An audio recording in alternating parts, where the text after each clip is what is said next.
Eh bien, bonjour à tous. Bienvenue pour cette conférence en ligne, pour ce replay. Donc, la conférence s'appelle Innover pour réinventer son modèle économique post-Covid. Et donc, on va voir ensemble un outil que j'utilise depuis une dizaine d'années pour justement répondre à cet objectif. Pour me présenter brièvement, donc, je m'appelle Frédéric Bernier, je suis consultant, formateur en stratégie de marque, donc en marketing, en branding. Je suis également intervenant dans différentes structures. Et depuis une vingtaine d'années, je suis passionné de propriété intellectuelle. Et depuis une dizaine d'années, je pratique. J'ai développé des compétences en marketing et des compétences de juriste aussi, sans avoir le titre, mais je me suis formé en autodidacte et je suis allé jusqu'à m'offrir une formation auprès de l'INPI en 2020 en droit des marques niveau expert, en particulier à l'international. Heu et hem et donc j'anime des conférences régulièrement sur ce domaine d'expertise. Alors Innopegasi, c'est ma marque, c'est la structure avec laquelle je propose du naming, donc création de noms de marque, des audits aussi pour des entreprises d'une certaine taille, hein, pour auditer le portefeuille de marque et l'architecture de marque et faire des recommandations d'ordre créatif, marketing et juridique. Hem, pour les indépendants, je vous accompagne aussi sur des problématiques de marque, mais à plus petite échelle, sur des premiers niveaux de conseil ou une séance de créativité pour vous aider à créer le nom de votre produit, service ou le nom de votre entreprise. Voilà pour la petite présentation. Donc, on va commencer par parler d'innovation. Puisque le sujet du jour est en lien avec à la fois la construction d'un modèle économique et aussi l'innovation. Cette conférence est enregistrée au mois de juin 2021. Ça fait un an qu'on a subi en France des confinements, des ralentissements d'activité, des situations assez dramatiques dans certains secteurs d'activité. Donc l'activité la reprend, il y a beaucoup de signaux positifs et en même temps, croire qu'on va revenir à la situation d'avant, voire même l'espérer, est-ce que c'est vraiment une bonne possibilité, une bonne idée? Je pense que faire preuve d'intelligence en cette période voilà, de crise sanitaire et de crise de gestion sanitaire aussi, c'est peut-être de se réinventer, de faire preuve d'intelligence au sens adaptation à un nouvel environnement. Et donc, pour cela, peut-être que la situation nous invite à nous réinventer et on va parcourir ensemble un outil qui peut nous aider à ça. Mais en introduction, parlons d'innovation. Alors, dans le manuel de Frascati en 94, on définit l'innovation comme la transformation d'une idée en un produit ou un service commercialisable. Encore plus loin chez Rogers dans les années 60, Rogers disait si l'idée semble neuve à un individu, c'est que c'est une innovation. Ça, c'est très important pour moi parce que une innovation, c'est une idée qui rencontre un marché. Vous pouvez avoir imaginer quelque chose de très innovant si vous proposez, par exemple, une planche de skateboard pour éléphants. Peut-être que vous allez avoir, je sais pas, un roi, un prince ou un émir qui va acheter ça pour ses éléphants, etc. Et ça va être fun pour un événement ponctuel, mais vous n'allez pas en vendre des centaines. Probablement pas. Donc, pourtant, ça peut être très innovant au sens où c'est quelque chose de nouveau, où c'est quelque chose qui fonctionne techniquement, où c'est quelque chose qui peut même faciliter, répondre à une problématique. Mais si en fait le bénéficiaire n'est pas client et que le client, lui, ne ressent pas de besoin, n'a pas d'envie et n'a pas de problème, eh bien, il n'y a pas de client, il n'y a pas d'achat, il n'y a pas de vente, donc il n'y a pas d'innovation. Donc, une innovation, c'est vraiment une rencontre entre une idée matérialisée en produit ou service avec une envie, un besoin, une problématique. En fait, il y a une étude qui a été menée il y a une quinzaine d'années aux États-Unis et qui nous disait que la façon la plus efficace de réussir, c'était de se différencier. C'était vraiment la différenciation par l'innovation et que ça générait presque 4 fois plus de chiffre d'affaires et 10 fois plus de bénéfices. Ça, c'est un argument quand même important. Ensuite, il y a un constat, c'est qu'il y a beaucoup de secteurs d'activité qui ont saturé et donc il y a trop d'offres sur de nombreux marchés, donc il faut faire la différence. Il y a une autre raison aussi, c'est qu'on ne peut pas plaire à tout le monde hein, et qu'il y a forcément des clients précis à séduire, donc il y a quelque chose à imaginer. Également que, surtout en B2C, les consommateurs sont avides de nouveautés et aiment aussi le montrer. Donc, il est important de se faire aimer. Les clients aiment les bonnes surprises, même en B2B, les entreprises aiment les bonnes surprises. Et aussi, il faut l'avouer qu'en 2021, on est quand même dans un monde où la différence est quelque chose qui est beaucoup plus toléré que par le passé. Donc, se différencier en marketing, c'est bien évidemment un levier important d'innovation. Alors, je vais partager avec vous en introduction sur l'innovation, une dizaine de stratégies d'innovation par l'insolite, que j'ai, synthétisées, suite à la lecture d'un ouvrage, qui s'appelait «L'insolite, moteur d'innovation», que j'ai découvert il y a une dizaine d'années et donc on peut voir que, effectivement, dans le monde, il y a des entreprises, qui font preuve, d'originalité pour se différencier. Alors, dans cette dizaine de stratégies d'innovation, on va avoir la stratégie de l'acteur. Donc, la stratégie de l'acteur, ça veut dire que dans un modèle économique, on va avoir différents acteurs pendant l'acte d'achat, pendant la consommation, etc. Et l'acteur peut être complètement inattendu. Donc, pour exemple, un restaurant japonais où les serveurs sont des singes. Donc oui, des singes. Ça n'est pas, une blague. Il y a, au Japon, un restaurant où, des singes ont été, éduqués pour, opérer le service, en salle, prendre les commandes, desservir et cetera et servir. Donc c'est assez innovant et forcément les gens ne viennent pas pour la cuisine. On imagine bien qu'ils viennent pour l'expérience. Deuxième idée, ça va être la stratégie de la cible, où là, c'est la cible qui est inattendue. Donc la cible qui est le bénéficiaire en fait du produit ou du service acheté. Et donc, pour exemple, en France, il y a une société qui propose du babysitting, mais pas pour des bébés ou des enfants, mais du babysitting pour des poules. Donc, quelque chose d'original. La stratégie ensuite d'innovation par l'insolite, c'est la stratégie du matériau. Alors, ça va être quoi? Par exemple, il y a une société, en Vendée, il y a quelques années qui s'est lancée et qui s'appelle Funeral Concept hein, et qui propose, non pas des tombes, des pierres tombales et des monuments, en granit, ou en marbre et cetera, mais Funeral Concept propose des monuments et des accessoires funéraires en acier. En acier. Et donc, c'est intéressant parce que là, on est vraiment sur quelque chose de très contrasté par rapport à l'existant.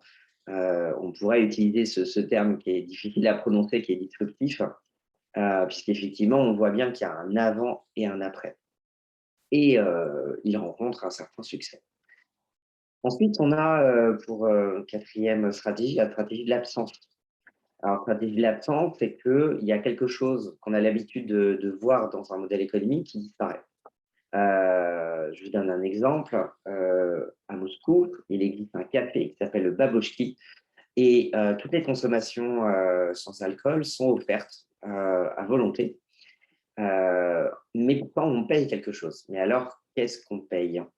En fait, à l'image des cyberespaces, il y a il y a une vingtaine d'années, quand ça s'est lancé un peu partout dans le monde, eh bien, vous payez en fait le temps que vous consommez. Et donc, vous payez le fait d'être sur place et de profiter de l'espace. Donc, au Babochki, vous ne payez pas vos boissons, vous payez le temps de présence. Autre stratégie d'innovation, c'est l'expérientiel. L'expérientiel répond à un besoin d'évasion et d'authenticité.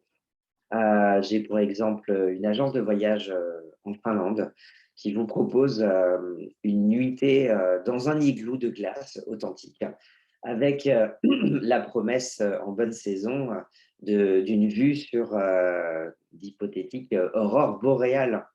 Et donc, on est sur une expérience effectivement unique qui répond à un besoin. Alors, je pense à un besoin qui est d'autant plus vrai maintenant, où on va pouvoir à nouveau voyager. Alors, l'avenir nous dira si ça va durer ou pas dans le temps. Et donc, l'expérientiel est quelque chose de très, très en vogue en ce moment. Et je pense qu'il y est quelque part, sans faire de psychologie de comptoir, il y a quelque part le résultat d'une société qui est un peu malade aussi, hein, et qui essaye de conserver un modèle capitalistique voilà, jusqu'au bout, où parfois les entreprises voilà, avancent en perdant un peu de sens.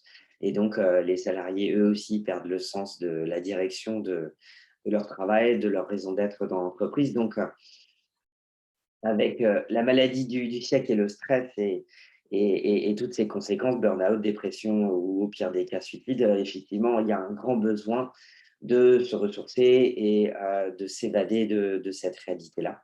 Et donc, pour beaucoup de gens, des expériences immersives et à l'étranger sont souvent des palliatifs qui sont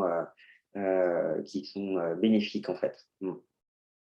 Alors, ensuite, on a la facilitation. Alors la facilitation, l'idée, en fait, c'est de proposer un service, qui va, faciliter, quelque chose. Par exemple, on si on prend, des dirigeants de grandes entreprises, ils ont un point commun, souvent, c'est qu'ils ont, beaucoup d'argent, mais ils n'ont pas beaucoup de temps.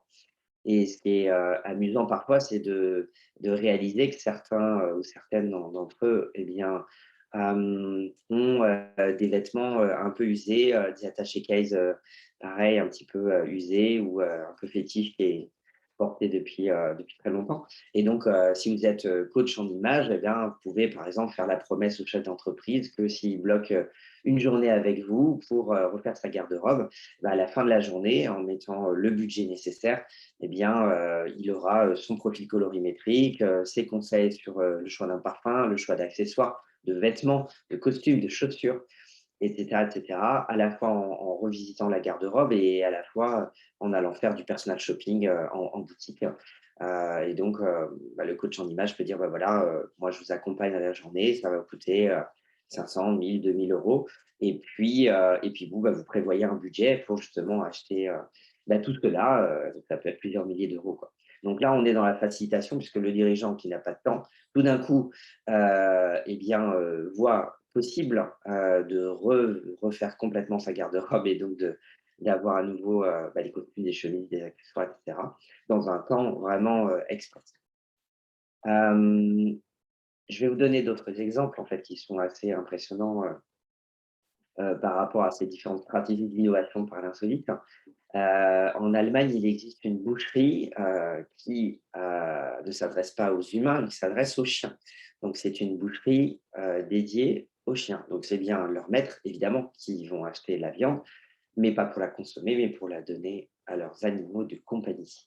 On a une autre société en France qui propose un lâcher de coccinelle. Alors, lâcher de coccinelle, ce qui est intéressant, c'est qu'on peut avoir deux business models complètement différents, avec d'un côté des particuliers lors de mariage, par exemple, ou de baptême, et puis de l'autre, les entreprises qui, dans un certain secteur d'activité, en agriculture notamment, peuvent aussi faire des lâchers de coccinelles pour éliminer des moucherons et sauvegarder des récoltes. On a aussi une société qui s'appelait Odimo, qui avait créé une console de jeu pour déficients visuels, qui avait une particularité de proposer des jeux vidéo avec beaucoup de contraste, avec des éléments textuels très grands, en noir et blanc, avec pas trop de mouvements, que ce soit un peu plus lent, etc. Donc ça, c'est aussi assez innovant.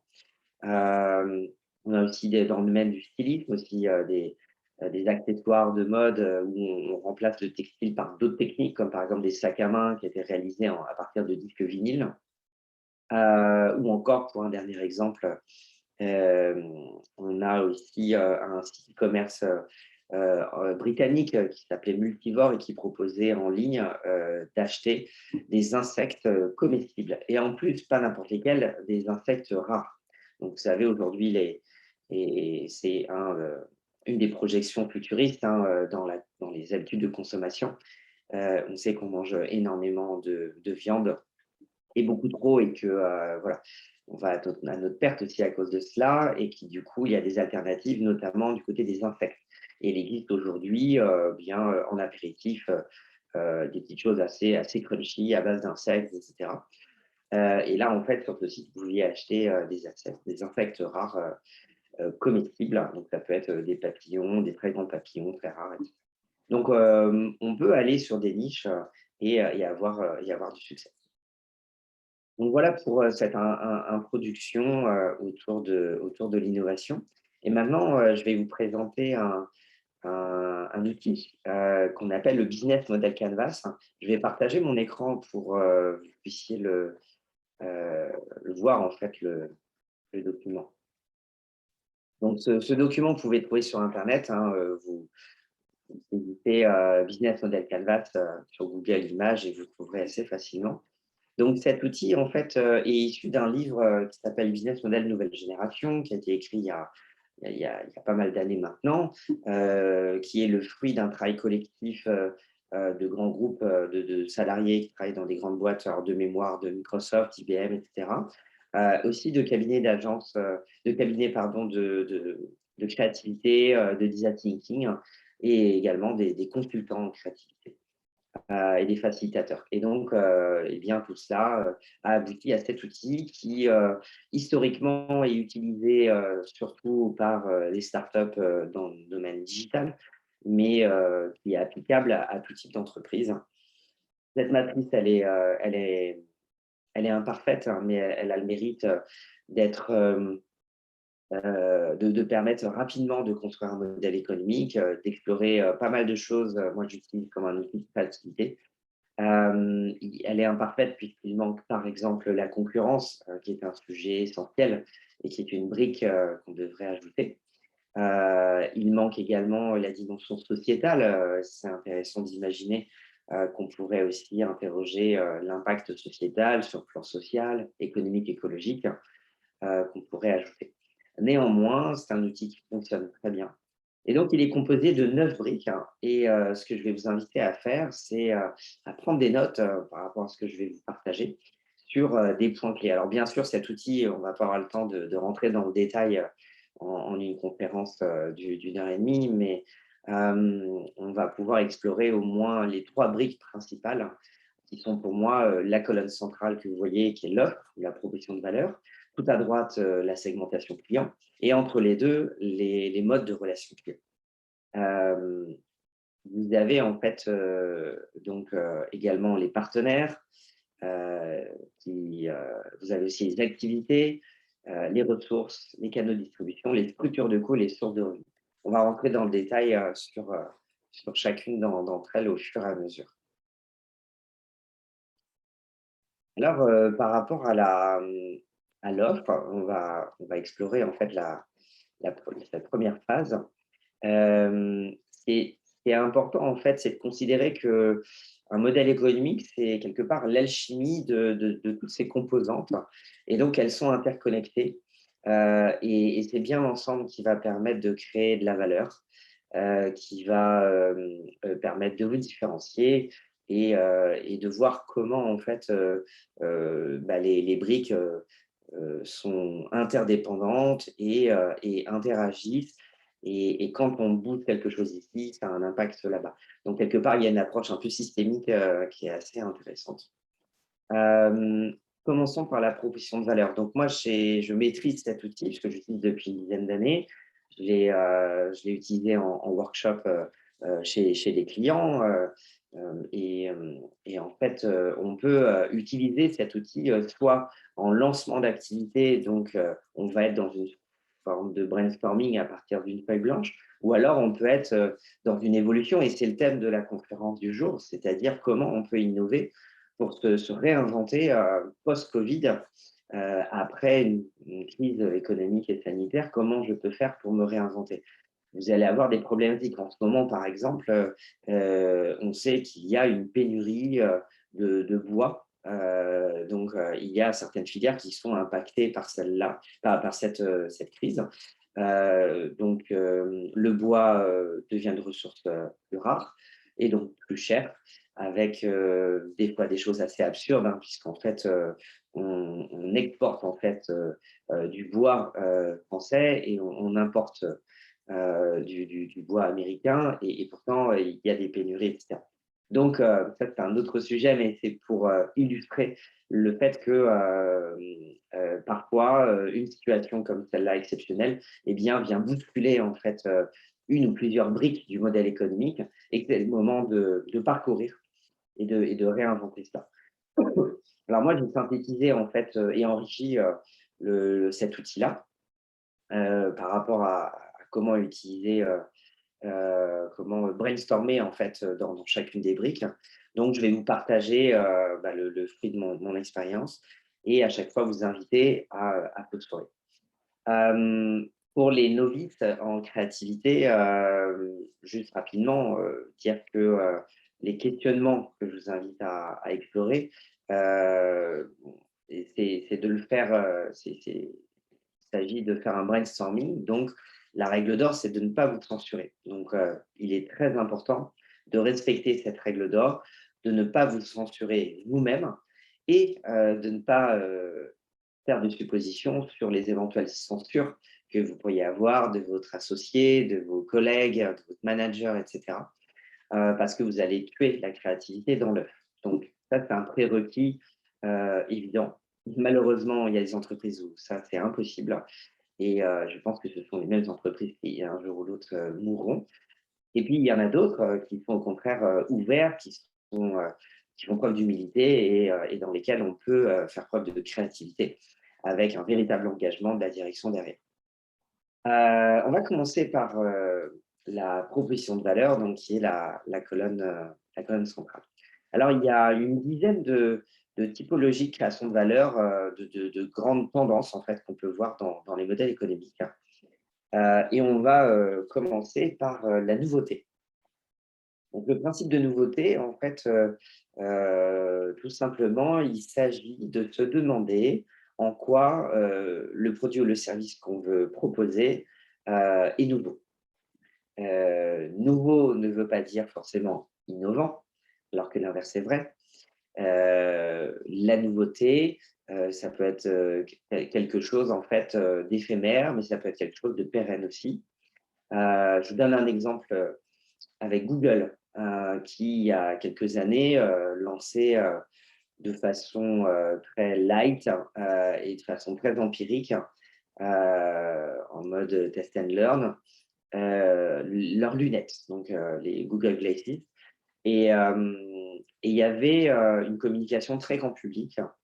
Il s'avère que ça a été un fiasco total sur le grand public. Il n'y a pas eu de transformation de l'essai. En revanche, il y a eu certains secteurs d'activité comme la chirurgie, comme je crois aussi l'aéronautique ou l'aérospatiale, où il y a eu des segments de niche très fins, où Google a pu collaborer et travailler quelque part sur mesure à produire des technologies comme ça avec les lunettes qui permettaient de la réalité augmentée, par exemple, pour faciliter eh bien, le travail au quotidien du chirurgien ou de l'ingénieur, etc.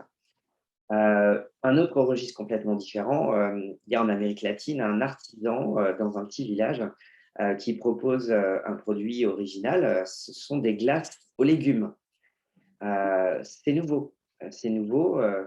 En soi, c'est quand même pas courant de prendre, d'hésiter entre un sorbet avocat et un sorbet brocoli, par exemple. Hem Et ça fonctionne très, très bien. Donc la nouveauté, première question, est-ce que mon produit est nouveau? À chaque fois qu'on va voir la dizaine de typologies de création de valeur, de proposition de valeur, dites-vous bien que les réponses que vous allez trouver, imaginer, ce sont des choses qui vont constituer demain votre argumentaire de vente. Donc c'est traductible en plan d'action opérationnel demain pour les forces de vente. Donc la performance, 2e sujet, on avait nouveauté, performance. La question à vous poser, c'est en quoi, mon produit ou mon service augmente, améliore la performance chez mon client, soit particulier ou entreprise. Par exemple, si je propose, un téléphone mobile, qui passe de la 4G à la 5G, je suis censé augmenter la performance d'utilisation de mon téléphone grâce à ce réseau, parce que je vais pouvoir, avoir beaucoup plus de fluidité, beaucoup plus de qualité, d'image, et cetera. 3e, modèle, c'est la personnalisation. J'aime bien dire que tout le monde veut la même chose, être unique. C'est le paradoxe de la société de consommation. C'est la personnalisation est clairement un sujet, évident en B2B en B2C, beaucoup moins en B2B. Hem, j'ai pour exemple, en B2C, Nike qui propose, qui proposa à un moment donné sur un je ne sais pas s'il existe toujours, un site internet où vous pouvez acheter, en ligne votre paire de baskets en la customisant. Et il y a un configurateur et je crois qu'il y avait, j'avais compté, je crois qu'il y avait jusqu'à 34 critères de personnalisation. On voit ça dans d'autres, domaines, on voit ça dans les cuisines aménagées, on voit ça dans le secteur automobile, bien sûr, mais aussi, dans la joaillerie, dans aussi les services de cloud, de VOD, vidéo à la demande, et cetera, et cetera. Donc la personnalisation, donc là, la question à vous poser, c'est, comment pourrais-je personnaliser le produit ou le service, que je et en quoi ça devient un levier de différenciation, évidemment. Si vous personnalisez là où tout le monde personnalise, vous n'ajoutez pas de valeur. 4e, modèle, c'est l'externalisation. Donc là, vous allez, proposer en fait à vos clients de prendre en charge toute ou partie d'une tâche pour le soulager. Alors l'externalisation, ça répond en fait à une situation où le client ne sait pas faire quelque chose ou n'a pas envie de le faire ou n'a pas le temps de le faire. Et les conciergeries d'entreprise, par exemple, ont bien compris ce modèle-là.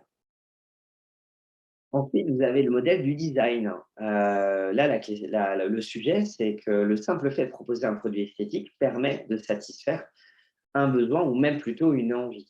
Apple, par exemple, a proposé par le passé, il y a quelques dizaines d'années, les tout premiers ordinateurs beaux à regarder, jolis. Donc, c'était les EMAC, les iMac, je crois que c'était les tout premiers iMac, où vous aviez l'unité centrale qui fusionnait avec l'écran en tube cathodique. Vous aviez une espèce de bubble comme ça aux couleurs acidulées. Vous aviez un vert pomme, un bleu turquoise, un violet et un orange, donc des couleurs très flashy. C'était il y a, ouais, il y a 20-25 ans de cela. Euh, et c'était complètement innovant. Donc, c'était à la fois nouveau, bien sûr, et il y avait le design qui est devenu, du coup, une marque de fabrique sur la suite de l'aventure d'Apple. Euh, donc, la question à vous poser, c'est est-ce que le produit, alors évidemment, on est plutôt sur le produit, en quoi le produit a un caractère esthétique particulièrement évident et différenciant. Le point suivant, le modèle suivant, c'est ce que j'ai appelé le social branding, donc le social branding en français.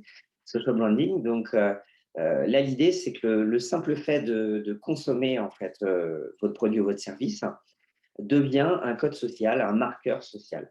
Par exemple, Lacoste avec le crocodile. Vous avez aussi Rolex là, avec la montre, avec cette célèbre citation politique si tu n'as pas de Rolex à 40 ans, tu as raté ta vie. Et puis, pour reparler d'Apple, la communauté aussi, Apple est importante, c'est-à-dire que les clients deviennent une communauté.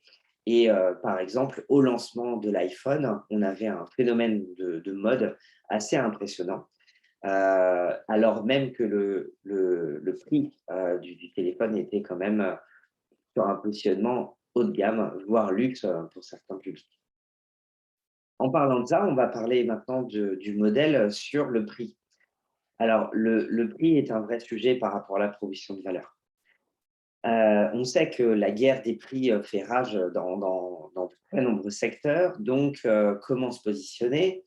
Et puis surtout, pour moi, c'est très difficile de différencier sur le prix. Entre nous, développer une stratégie exclusivement autour du prix, pour moi, c'est un aveu de faiblesse. C'est une voie un peu triste au niveau créatif. C'est clairement un aveu de faiblesse en termes de créativité et d'innovation. En revanche, c'est un sujet central. Et donc là, eh bien, il va falloir vous positionner, c'est-à-dire que par rapport à ce que vous proposez comme produit ou service, est-ce que vous êtes sur du low cost? Est-ce que vous êtes sur de l'entrée de gamme, moyenne gamme, haut de gamme ou du luxe? Le low cost, c'est une vraie tendance. Il y a même des grandes entreprises qui se sont dit, bah, plutôt que de se faire grignoter des parts de marché, on va créer notre propre offre low cost pour justement, eh bien, en créant peut-être même une holding. Des fois, c'est une marque, mais des fois, c'est carrément une holding, pas une holding, pardon, une filiale. Avoir une structure juridique sous la holding, justement, qui va générer du chiffre d'affaires, récupérer des parts de marché, mais être un acteur viable face à des concurrents qui viennent grignoter le gros gâteau en se positionnant sur du low cost. On a vu ça chez SFR avec la marque Red, on a vu ça chez Air France avec la marque Hop, et on a vu ça chez SNCF avec le TGV Ouigo. Et on a d'autres exemples comme ça. Le low cost, c'est une stratégie qui se déploie, c'est clairement une stratégie d'actualité. On parle même de best cost. Le low cost, il y a une dégradation de la qualité du service, du produit, alors que le best cost, c'est allégé en fait en gardant le même niveau de qualité. Du côté du luxe, pour aller à l'extrême inverse, il faut savoir que même en temps de guerre, il y a des sociétés qui ont été extrêmement lucratives. Et quand vous êtes sur un positionnement luxe, vous avez toujours des clients à partir du moment, évidemment, que vous répondez à un besoin, à une envie ou que vous allez résoudre une problématique. Donc, le luxe, c'est un positionnement intéressant. Par contre, le cycle de vente, le cycle décisionnel peut être plus long. Vous allez vendre moins en quantité. Donc, il y a des prises de risques plus importantes, des investissements parfois plus importants également. Donc, c'est un vrai pari. Ça demande tout simplement beaucoup plus de trésorerie et beaucoup plus de confiance dans le modèle. Ensuite, vous avez la réduction des coûts. La réduction des coûts, c'est un vrai sujet. Vous avez ces professionnels qu'on dit cost killers, qui sont rémunérés au pourcentage des économies qu'ils réalisent. Ils arrivent dans l'entreprise, ils regardent toutes les dépenses et l'objectif, c'est de réduire au maximum les dépenses et de se rémunérer là-dessus. Donc, soit vous considérez que ce qui coûte à l'entreprise, c'est forcément quelque chose qu'il faut réduire, soit vous raisonnez plutôt en termes d'investissement. Et ça, on en parlera si on a le temps sur les structures de coûts. Donc, la question à vous poser à cet endroit-là, c'est en quoi mon produit ou mon service permet de réduire des coûts dans l'entreprise ou chez le particulier client.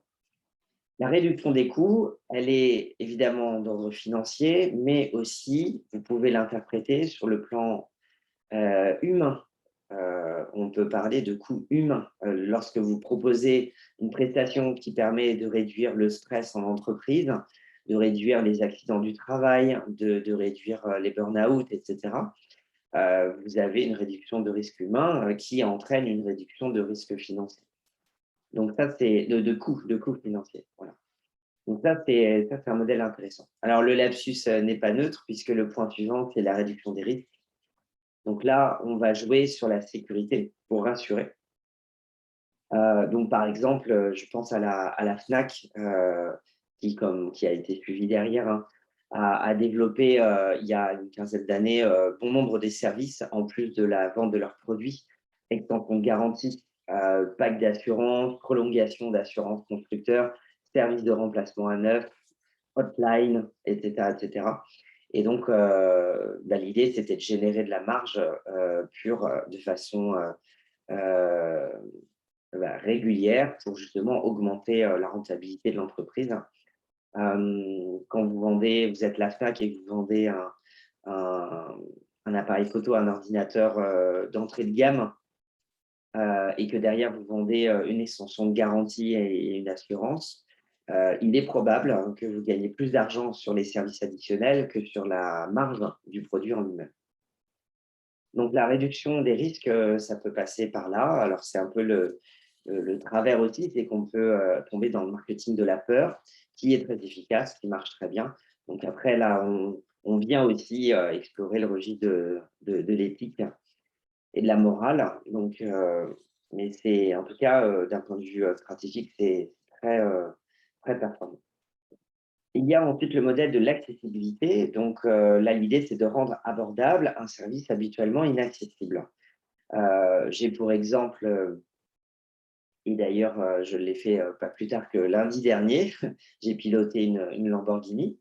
J'ai fait quelques tours de circuit. Donc, l'idée, c'est qu'une Lamborghini, ça coûte entre 250 et 300 000 euros. La plupart des gens, je pense, ne peuvent pas s'offrir ce type de véhicule. Donc, soit on se dit, bah, je ne pourrai jamais conduire de Lamborghini, ou alors, il y a ces entreprises qui vont investir sur souvent des deuxièmes mains, des voitures voilà, type Porsche, Ferrari, Lamborghini, etc. Et donc, vont les acheter peut-être 100 000 euros en deuxième main et ensuite vont proposer des stages de conduite. Donc, pour quelques centaines d'euros, vous allez pouvoir faire quelques tours de circuit. Et donc là, c'est intéressant, c'est un investissement pour l'entreprise, mais à un moment donné, au bout d'un certain nombre d'années, il y a une rentabilité pure qui est très intéressante. Et pour le client, on est vraiment sur l'accessibilité. Dans un autre registre, vous avez aussi l'artothèque. Alors, une artothèque, c'est quoi? C'est comme une bibliothèque, mais au lieu de louer des livres, d'emprunter des livres, vous allez emprunter une œuvre d'art. Une œuvre d'art, une peinture, une sculpture ou autre. Donc, il existe des artothèques un peu partout dans le monde. Ce n'est pas très connu, mais ça fonctionne. Donc, pareil, hein, il y a une sculpture qui vous plaît, mais qui coûte 25 000 euros, que vous ne voulez pas l'investir, vous n'avez pas l'argent, vous n'avez pas envie d'investir là-dedans, mais il vous plairait de l'avoir chez vous, eh bien, c'est possible avec une artothèque. Vous allez louer, par exemple, pour 400 euros par mois l'œuvre d'art. Vous allez l'avoir pendant, je sais pas, 3 mois, et après, vous allez la restituer.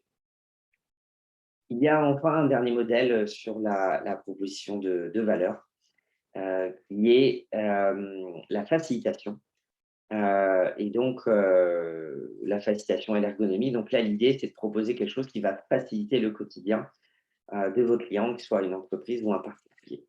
On a, pour exemple, les services à la personne, dans le domaine du jardinage, du ménage, du babysitting, par exemple. Donc voilà pour la colonne centrale, qui est pour moi la plus importante et qui est la proposition de valeur.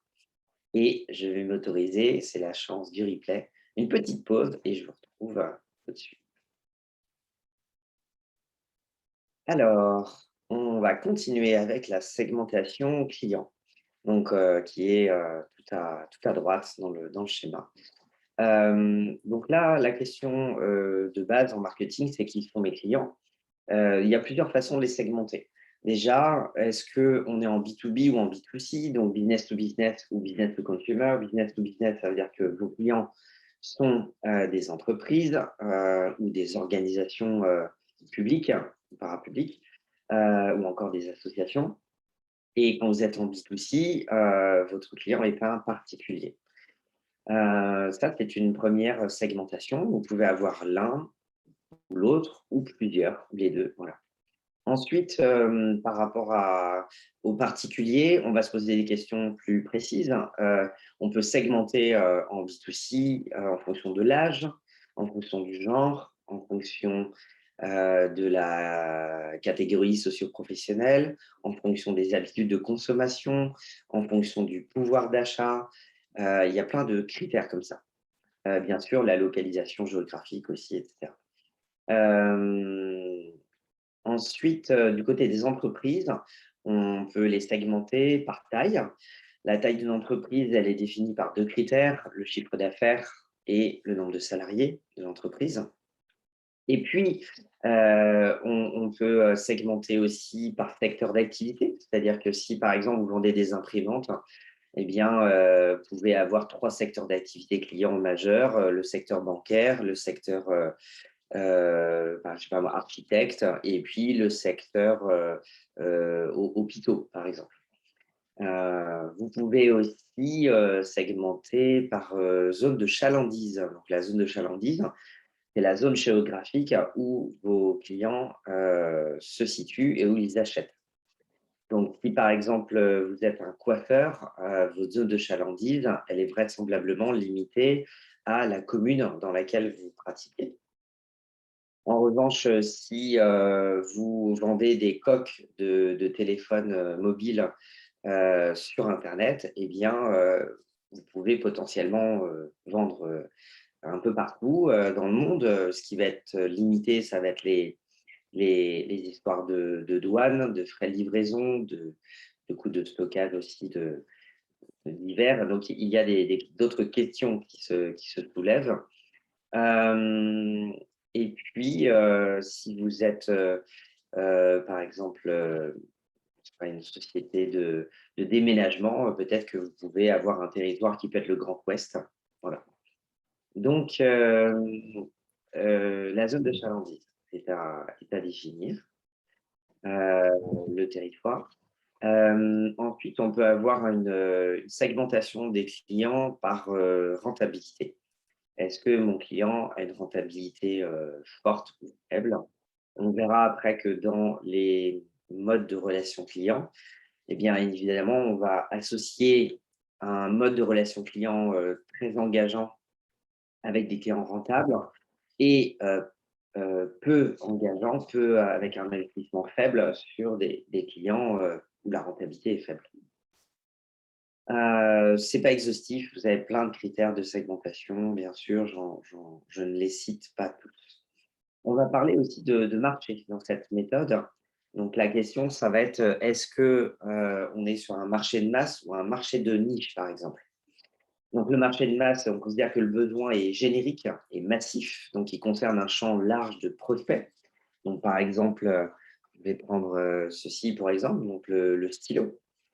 Ou encore, voilà un fluo quoi, un surligneur. Donc là, ça concerne beaucoup de personnes. On est sur un marché de masse, donc on va être très, très large en termes de potentiel de clients. Si en revanche, je vends par exemple, je vais vous montrer ça. Je vends par exemple, des minéraux comme ça, des pierres semi-précieuses. Il est probable que, ça intéresse beaucoup moins de monde que des stylos. Heu, donc vous allez être plutôt sur un marché de niche. Un marché de niche s'intéresse à un groupe très mince de clients. C'est souvent, l'occasion d'ailleurs, d'innover dans ce contexte-là. J'ai un exemple de marché de niche, c'était, une société française en fait, qui, utilisait des drones pour chasser des frelons asiatiques et ainsi sauver les abeilles, en injectant en fait un insecticide à distance et de façon très précise, alors que, tout autre procédé ne fonctionnait pas. Si vous appelez les pompiers et que vous voulez, chasser des frelons asiatiques, en fait, ils se barrent tous et ils reviennent pas et le nid, il est vide, donc ça marche pas. Et donc, c'est intéressant parce que globalement, le drone est utilisé dans le domaine du tourisme, dans le domaine aussi des fois de l'aménagement, etc., etc. Et dans le domaine des médias aussi. Mais qui aurait pu imaginer qu'on puisse l'utiliser dans le domaine agricole, par exemple. Effectivement, c'était original. On a aussi la notion de marché segmenté. Un marché segmenté consiste à marketer son produit ou son service de différentes façons à des segments clients différents. Moi, j'ai eu l'occasion de travailler pour une société qui vend des triporteurs, donc qui distribue la marque Niola. Et donc, Niola, donc les triporteurs, ce sont ces vélos avec justement les habitacles comme ça pour accueillir soit des enfants, soit des courses, etc., du matériel. Et donc, évidemment, la première cible, c'était les familles, hein, avec un persona, comme on dit en design thinking, bien particulier de la mère de famille, un peu bobo, qui a un pouvoir d'achat quand même au-dessus de la moyenne et qui va, voilà, eh ben, faire ses courses, emmener ses enfants à l'école, etc., avec son triporteur. Mais on se rend compte que Niola a aussi essayé de vendre des triporteurs à des Golf avec l'ambition de remplacer la voiturette électrique, ce qui a été un échec, en tout cas au début, puisque culturellement, ça ne passait pas. Un autre registre, c'est les offices de tourisme, hein. Donc ça, c'est intéressant, sur un autre modèle, hein, qui est le modèle du leasing, pour vendre en fait, non plus vendre, mais louer des triporteurs à des offices de tourisme qui eux-mêmes vont les louer à leur tour. Donc ça, c'est ce qu'on appelle un marché segmenté.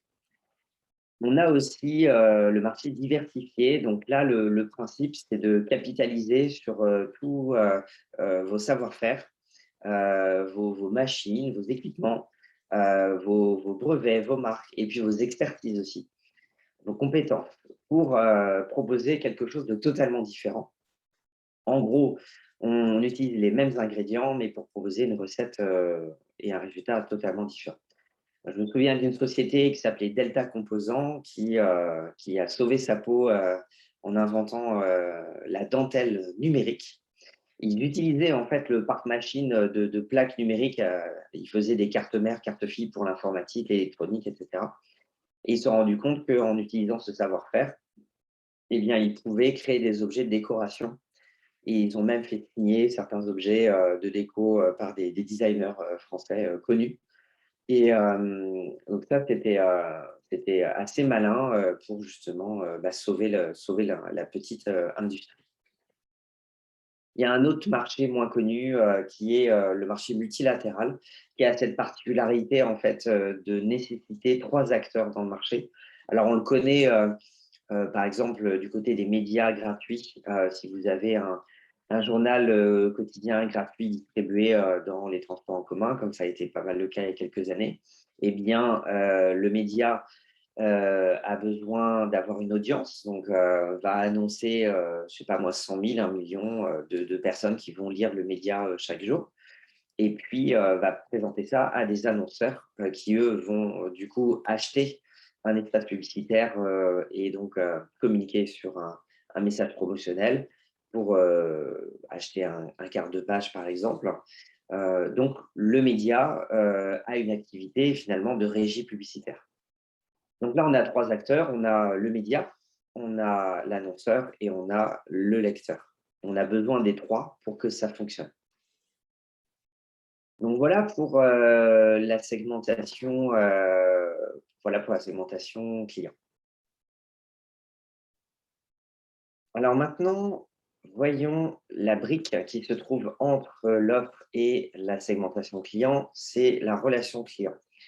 Donc l'idée en fait, c'est de parcourir les différents niveaux d'engagement qu'on peut avoir avec nos clients.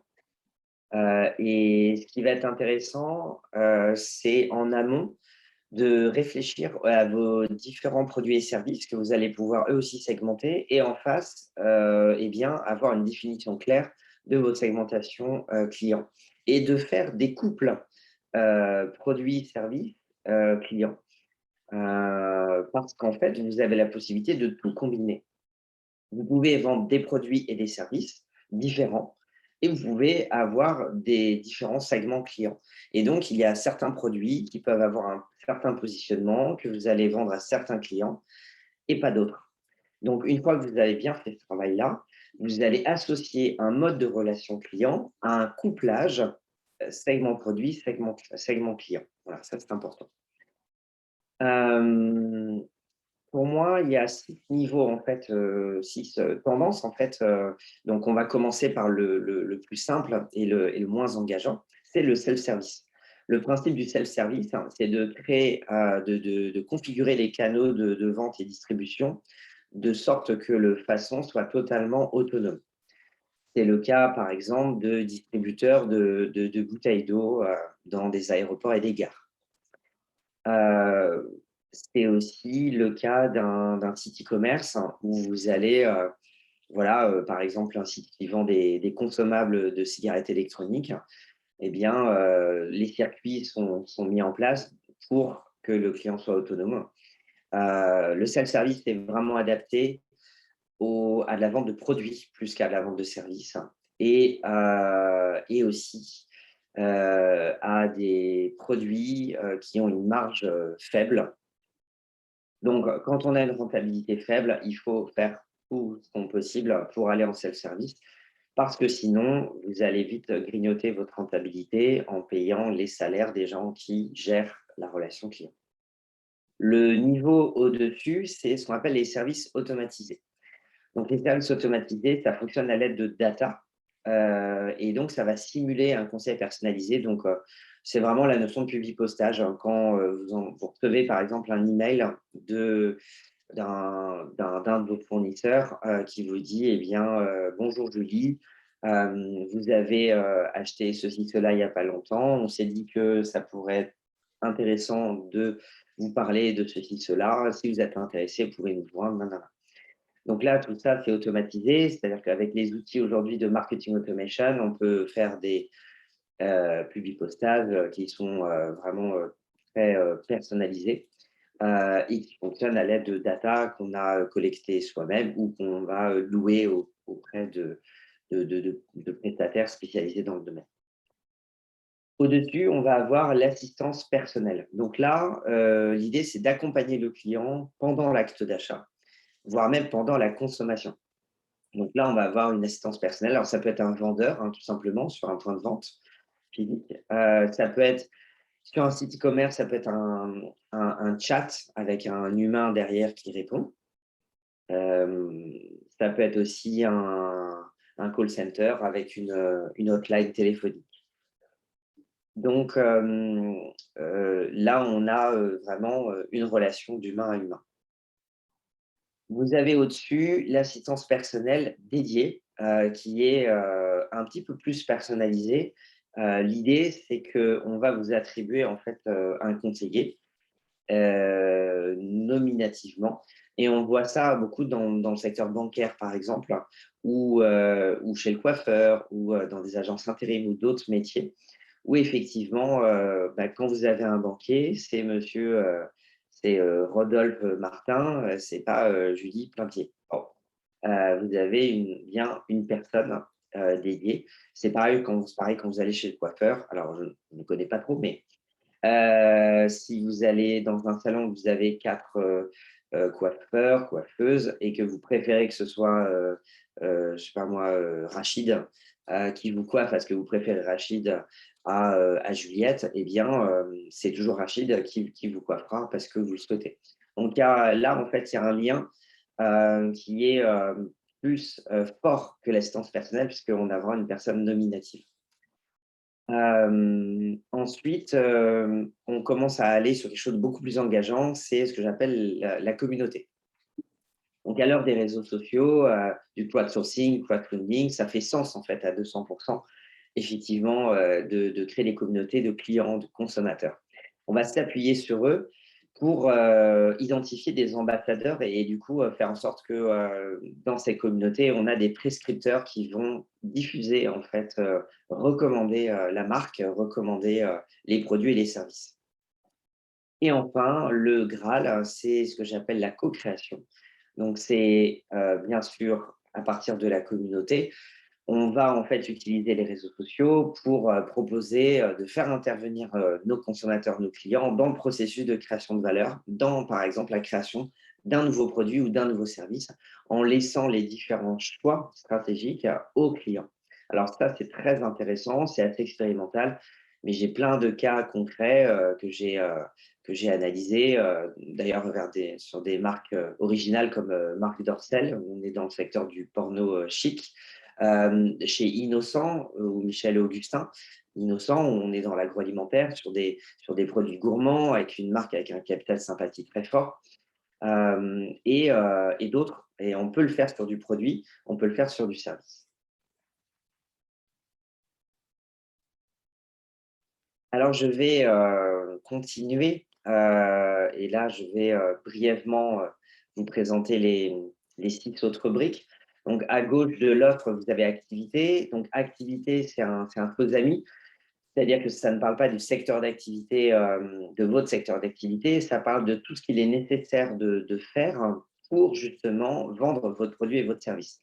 Par exemple, si l'entreprise est un cabinet d'avocats en droit des affaires, une des activités va être la prospection, va être de faire une veille juridique sur eh bien, tous les jugements qui ont eu lieu ces derniers mois, faire de la veille sur la jurisprudence. Voilà. Donc ça, ça va être intéressant. Euh, alors, il y a différentes typologies, mais ce qu'on retient souvent dans les activités, c'est l'activité de production. C'est-à-dire que quand on vend des produits, eh bien, l'activité majeure, c'est de produire les produits pour les vendre ensuite.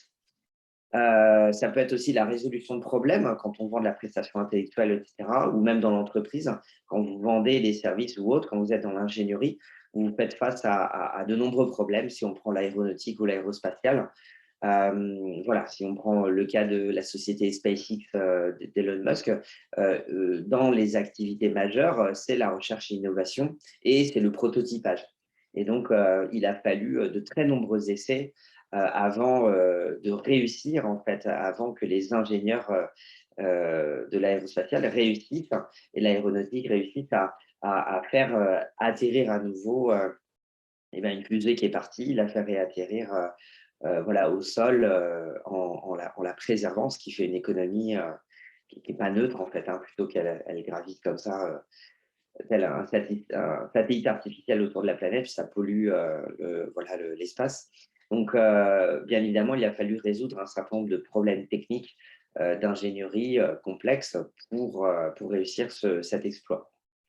On a aussi une plateforme. Si vous êtes en e-commerce et que vous vendez via une plateforme, eh bien, il va falloir la maintenir, il va falloir la mettre à jour, il va falloir la sécuriser, il va falloir l'updater, etc., etc. Ensuite, vous avez tout à gauche les partenaires. Donc là, là aussi, il y a des degrés en fait. Donc, les différents degrés de partenariat, ça va être par exemple au plus bas le fournisseur. Donc, le fournisseur avec qui vous n'avez aucune relation, vous avez juste une relation d'achat en fait et de vente. Ensuite, vous pouvez avoir un niveau au-dessus qui est trouver un partenaire avec qui vous allez vous entraider de façon ponctuelle dans le cadre d'appels d'offres, par exemple, ou de consultations croisées. Vous avez aussi donc ce qu'on appelle la coopétition. Vous pouvez avoir une alliance stratégique, c'est-à-dire avoir un allié, comme par exemple Apple, qui, lors de la vente de ses premiers ordinateurs portables, des premiers MacBook Pro, etc., s'est associé à Intel pour capitaliser sur la notoriété du fabricant des microprocesseurs Intel, reconnu dans le monde entier, pour justement eh bien, commencer à grignoter des parts de marché et prendre une place sur le marché de la micro-informatique, donc d'ordinateurs portables. Et puis, on peut aller jusqu'à la création d'une société commune, donc on appelle une joint venture. Vous avez une entreprise A, vous avez une entreprise B en face de vous, vous allez co-créer quelque chose ensemble et vous allez le faire à travers la création d'une structure juridique, donc qui va créer une société Y. Donc, l'intérêt d'avoir des partenaires, c'est d'optimiser en fait le modèle économique, de le fluidifier, de rendre le modèle aussi scalable, c'est-à-dire de le dupliquer et de créer des économies, alors pas des économies d'échelle, mais des leviers en fait de performance et de dupliquer à grande échelle en fait un modèle économique. Et puis, à s'associer à des partenaires, c'est mutualiser aussi des dépenses, mutualiser des risques. Donc ça, c'est très intéressant. On peut enfin s'associer à des partenaires pour éviter d'acquérir en fait des ressources humaines, des ressources matérielles, des ressources en intelligence, des brevets, des marques. Donc, c'est intéressant d'avoir des partenaires pour diluer comme ça les investissements et du coup utiliser la trésorerie à d'autres choses. Alors, on a aussi le sujet des ressources, hein, puisque les activités nécessitent des ressources. Il faut bien des personnes pour faire le travail, et puis pas que des personnes, de l'argent aussi. Donc, les ressources, elles se trouvent à l'intérieur ou à l'extérieur de l'entreprise. À l'extérieur, bah, c'est les partenaires dont on a parlé. Et à l'intérieur, bien sûr, c'est les ressources humaines. Donc, c'est tous les métiers, tous les gens qui travaillent dans l'entreprise. C'est aussi, bien sûr, sur le plan financier, la trésorerie, les levées de fonds, donc les relations avec les business angels, les investisseurs. Ça peut être du prêt d'honneur avec des structures publiques. Ça peut être de la love money dans des startups notamment. Et bien sûr, des emprunts auprès des banques. Donc, il y a tout ce sujet-là, finance, à explorer. En ressources, on a l'intelligence. Donc, elle est notre patrimoine, en fait, propriété intellectuelle, en marque, en brevet, en dessins et modèles, etc. Et puis, bien sûr, en ressources, ça peut être des équipements, des machines de production. Un imprimeur, par exemple, va avoir un parc de machines important. Une grosse machine en imprimerie peut coûter 1 million, 1,5 million d'euros. Ça peut être impressionnant. Et donc, on va avoir besoin de ces ressources. Pour McDonald's, qui a, je crois, aujourd'hui à peu près 35-36 000 restaurants dans le monde, c'est monumental, hein. Eh bien, tous ces milliers et ces milliers de restaurants sont des ressources en soi immobilières sur lesquelles on va capitaliser pour justement vendre, produire et vendre les produits et les burgers, etc. Alors, on a aussi les canaux de distribution. Donc, les canaux de distribution, on va interroger quels sont les canaux pour communiquer l'offre, pour distribuer l'offre et pour la vendre. Donc, quels sont les canaux de vente, quels sont les canaux de distribution. Donc là, les questions stratégiques à se poser, c'est est-ce que je maîtrise en fait mes canaux de distribution? Est-ce que j'ai intérêt à tout gérer moi-même? Ou alors, est-ce que je vais déléguer ça et est-ce que je vais développer un réseau de distributeurs avec plusieurs niveaux d'engagement? On peut avoir un premier niveau qui est la notion de contrat de distribution. On peut avoir aussi la notion de licence de marque. Et puis, on peut aussi mettre en place carrément une franchise, hein, quelque chose de beaucoup plus structuré et engageant. Aussi, quelles formes de communication sont les mieux adaptées à tel ou tel segment client? Et si je m'appuie sur des partenaires et sur des distributeurs, est-ce que en cas de rupture d'alliance, en cas de désengagement, en cas de litige, est-ce que je vais pouvoir rebondir? Est-ce que je vais pouvoir tirer mon épingle du jeu? Donc ça, c'est très important de l'envisager de façon stratégique et puis d'être innovant aussi sur bah, ces canaux de distribution. Alors, il nous reste 2 briques, si je ne dis pas de bêtises, qui sont les structures de coûts et sources de revenus. Alors, les structures de coûts, c'est pas le sujet que je maîtrise le plus, mais je connais quand même. Alors là, la question, c'est quelles ressources et donc quelles activités sont les plus coûteuses pour votre entreprise? Là, il y a 2 approches possibles. Soit en fait, on cherche effectivement à réduire les coûts, au maximum. Donc on est dans une optimisation, effectivement de la trésorerie, et des investissements, ou est-ce qu'on est plutôt dans une vision plus long-termiste, avec justement une notion d'amortissement et une notion de grands investissements. Donc, voilà, est-ce qu'on raisonne coût, est-ce qu'on raisonne valeur? Ensuite, bien évidemment, on a des coûts fixes et des coûts variables. Et ce qui me paraît important, c'est d'équilibrer les deux, c'est-à-dire de faire en sorte d'avoir des coûts fixes et des coûts variables. Les coûts fixes, alors, si vous n'avez que des coûts fixes, alors, vous vous retrouvez quelque part dans une forme de rigidité, dans une forme de blocage, en fait, sur lesquels vous n'avez pas la main en fonction, vous ne pouvez pas adapter finalement votre activité et vos coûts euh, en fonction du volume en fait, de vente. Donc ça, c'est un petit peu embêtant. Et en même temps, en face, si vous n'avez que des coûts variables, ça ne va pas parce qu'il y a trop d'incertitudes. Avoir que des coûts variables, c'est une prise de risque financière qui est trop importante.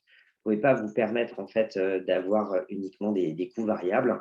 Ce qui voudrait dire ne pas maîtriser finalement vos dépenses.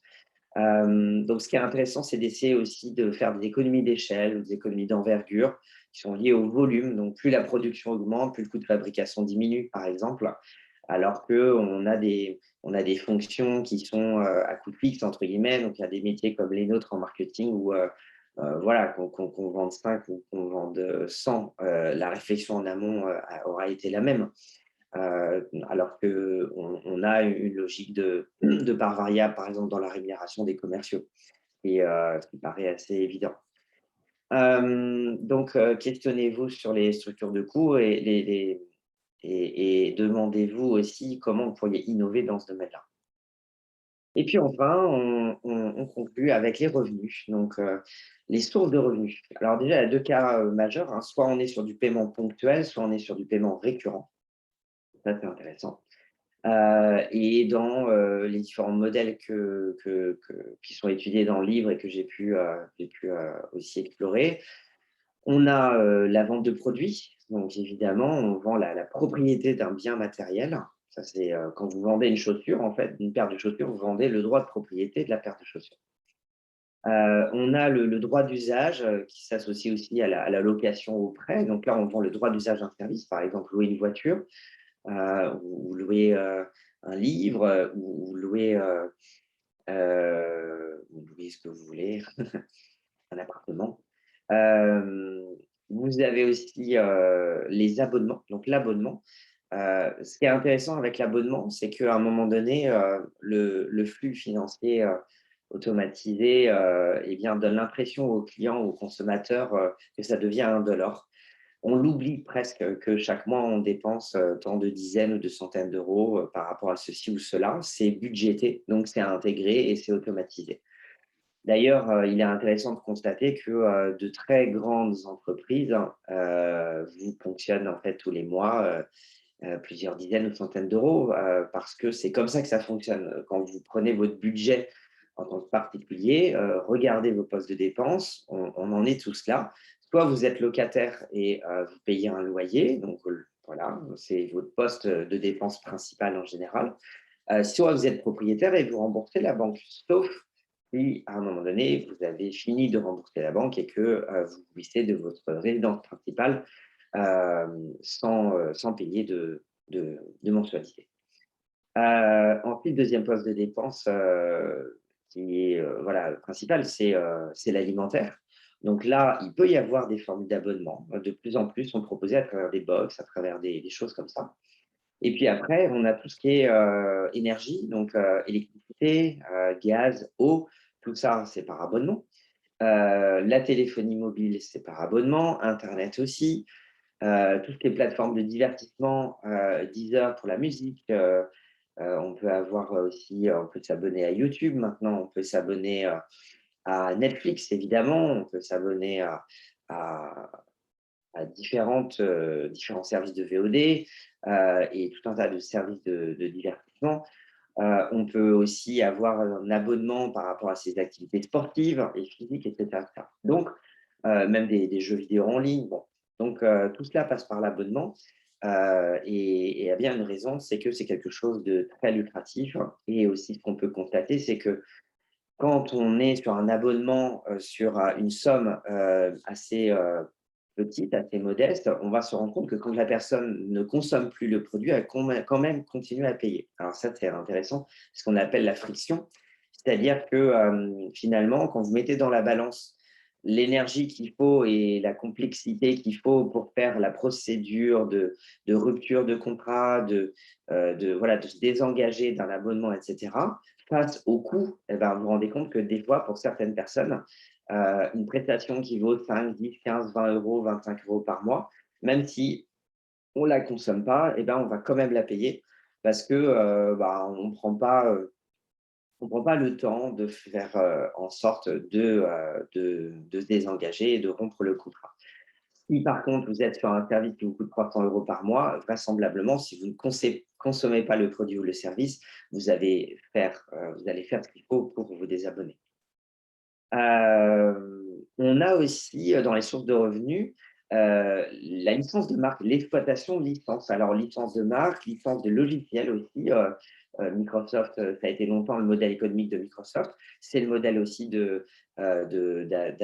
Adobe, justement sur les suites graphiques, Photoshop, Illustrator, InDesign et cetera. C'était intéressant puisque pendant très longtemps, historiquement, Adobe vendaient en fait des licences. Donc, on payait ponctuellement X centaines d'euros pour avoir Photoshop, avoir toute la suite.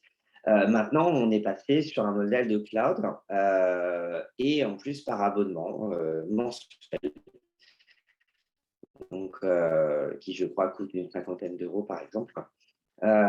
Donc, on a changé de modèle et ce qui est intéressant, c'est de voir que bah, c'est plus intéressant finalement sur le long terme pour l'entreprise. Et puis, on a le licensing, plus licence de marque, merchandising, et cetera. Quand Disney lance un nouveau film, ou Pixar, voilà, et, qui appartient à Disney aussi, lance un nouveau film, eh bien, on sait que les rentrées d'argent liées aux ventes de places de cinéma représentent une somme coquette, hein, mais le merchandising derrière est beaucoup plus générateur de cash. C'est assez important. Aujourd'hui, quand vous allez faire vos courses en grande surface, si vous allez à Carrefour, Leclerc ou Auchan ou autre, il est probable que vous trouviez encore dans les rayons enfants pour enfants, une règle, une trousse, un cahier, La Reine des Neiges, alors que le dessin animé, a été diffusé, le tout premier, il y a de nombreuses années. Et c'est vrai pour plein de personnages, de héros Disney. Et puis il y a les indémodables, héros de Disney, Mickey évidemment. Mickey, Minnie, Donald, voilà, qui sont toujours là et donc vous allez trouver des dizaines et des dizaines de produits de papeterie, de textiles, et cetera, de vêtements, d'accessoires, à l'image des héros, des enfants. On a aussi, en sorte de revenu, le courtage. Le courtage, c'est l'intermédiation entre 2 parties avec un modèle de rémunération sur résultat. Donc vous avez ça bien sûr dans l'immobilier, dans le domaine bancaire, dans le domaine financier. Et ça, c'est aussi un modèle. Donc, c'est très intéressant de se dire comment je pourrais mettre en place du courtage dans mon domaine d'activité. Si je suis boulanger, si je suis avocat, si je suis maçon, si je suis data scientist, comment pourrais-je imaginer du courtage? La première réaction, souvent, c'est bullshit, c'est hors sujet. D'accord. Mais une fois qu'on a dit ça, et si c'était possible, comment on pourrait imaginer faire du courtage? C'est là où l'innovation rentre en jeu. Et puis enfin, on a la publicité. La publicité, c'est un sujet central de revenus. Donc, vous allez générer des revenus grâce à la monétisation d'une audience, d'un trafic. Et ça, c'est un modèle qui, pour certaines entreprises, représente la poule aux œufs d'or. Je pense notamment à Google avec Google Ads, anciennement à Google AdWords, qui, je crois, est la régie publicitaire la plus lucrative au monde depuis de nombreuses années. Pour vous donner un ordre d'idée, le chiffre d'affaires de Google uniquement sur la plateforme Google Ads, sur le premier trimestre 2021, je crois, a généré 55 milliards de dollars en 3 mois. 55 milliards de dollars avec une augmentation par rapport à l'année N-1. Alors qu'on est dans une période Covid où justement, alors c'est pas alors que, c'est justement grâce quelque part à cette pandémie mondiale et grâce à la recrudescence du e-commerce, augmentation de vente de livres, augmentation de vente de plein de choses, de plein de services, de plein de produits. eh bien, on a besoin de plus de publicité. Donc, 55 milliards en 3 mois. Pour conclure sur les sources de revenus, au-delà de ces modèles, il y a aussi une notion de prix. Donc les prix, ils peuvent être, fixes, hein, mais ils peuvent être aussi dynamiques, ils peuvent être aussi variables en fonction de la négociation, en fonction de la durée de vie du produit, s'il est périssable ou pas. Si vous achetez un plat préparé en grande surface, s'il est périssable à J-1, vous allez vous rendre compte qu'il est moins cher. Ils vont baisser le prix. On a aussi, des prix, qui peuvent évoluer en temps réel avec des systèmes d'enchères. Les prix fixes, eux, sont confortables parce qu'on peut les afficher sur un catalogue, on peut y associer des caractéristiques, des options et cetera. Et puis les prix dynamiques, pour revenir là-dessus, peuvent aussi, être dynamiques en fonction du volume. On peut mettre en place une dégressivité d'un tarif, à la pièce, par exemple. Donc voilà, en fait, tous les sujets qu'on peut aborder, par rapport aux sources de revenus. Je vous remercie pour votre écoute. J'espère que cet outil vous a plu, que, ma présentation, vous a intéressé, qu'elle a été, percutante et pertinente. Je vous propose de rentrer en contact avec moi si vous souhaitez être accompagné dans la mise en place, d'un atelier de créativité autour de cela, pour aussi, repenser votre modèle économique. Quelle que soit votre problématique en fait de modèle économique, eh bien, je pourrais vous accompagner, avec, les différentes techniques de créativité puisqu'il y en a, beaucoup. Pour justement, bien traverser cette période, post-covid avec succès et peut-être, pour conclure, ne cherchez pas à revenir, à la situation initiale avant, cette pandémie et cette crise économique et sanitaire, mais plutôt, je vous invite à accueillir en fait cette situation comme une opportunité de rebond, d'innovation et de différenciation, et je suis persuadé que ceux qui sauront faire preuve de créativité, pourront tirer leur épingle du jeu. Je vous souhaite, une belle fin de journée et je vous dis à très bientôt.